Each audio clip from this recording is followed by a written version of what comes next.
Sophie had been on a dating app for months, swiping through profiles, hoping to find someone who truly clicked. Then she matched with Daniel. He was charming, handsome, and knew exactly what to say to make her smile. They messaged constantly, sharing jokes, childhood memories, even dreams for the future. It felt real. It felt right. After weeks of talking, Daniel finally asked to meet in person. He suggested a quiet restaurant in Brooklyn, and Sophie eagerly agreed. But hours before their date, he texted, "Work emergency, so sorry. Can we do a quiet night in instead? My place isn't far from the restaurant. I can order food." Something in her gut told her to say no, but he had been so sweet, so thoughtful. Maybe she was overthinking things. She convinced herself it was fine. After all, he had given her his address and it wasn't far. If anything felt weird, she could always leave. She arrived at his flat, a small but stylish apartment in a converted Victorian house. Daniel greeted her with a warm smile, guiding her inside. The place was clean, almost too clean, sterile, like a showroom. The only sign of life was a single half-empty glass of wine on the coffee table. "Just finishing a glass before you arrived," he said, motioning to the bottle on the counter.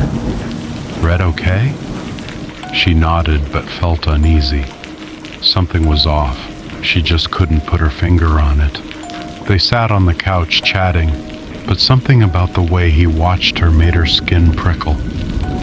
His eyes never wavered, like he was studying her reactions. Then he said something odd. "You don't scare easily, do you?" Sophie forced a laugh. "Should I be scared?" Daniel smiled. "Of course not. Just an observation." His fingers drummed on the armrest, slow and deliberate. The room felt smaller, the air heavier. Then she noticed something strange, a single high heel peeking out from under the TV stand. Her stomach twisted. It wasn't hers. It wasn't the kind of shoe you'd casually misplace. "Do you live alone?" she asked. Daniel's smile faltered. "Yeah, why?" She forced another smile. "Just curious." She needed to leave. Casually, she set her wine glass down and stretched.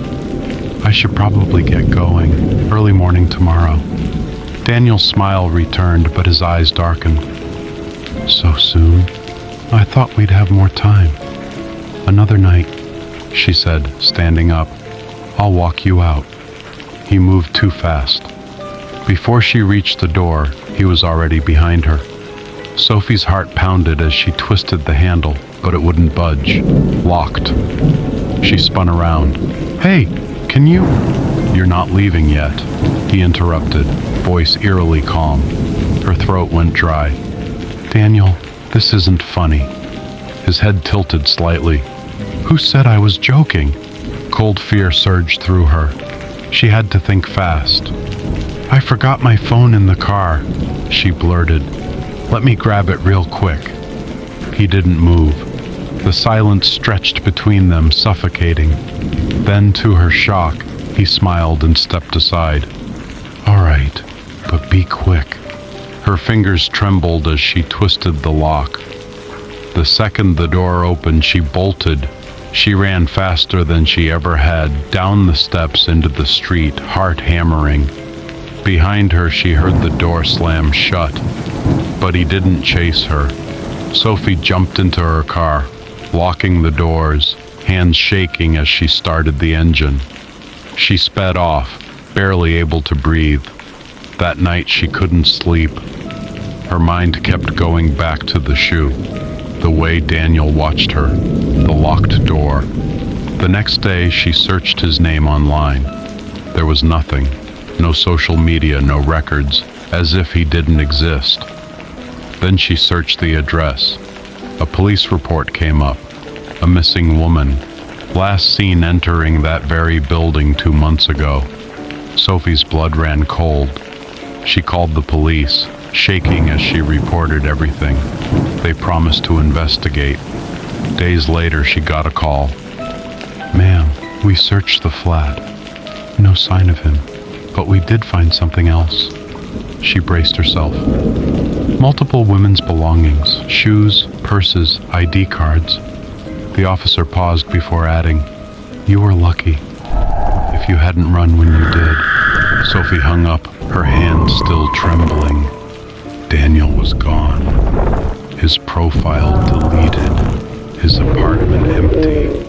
Somewhere out there, he was still watching, still waiting for his next match.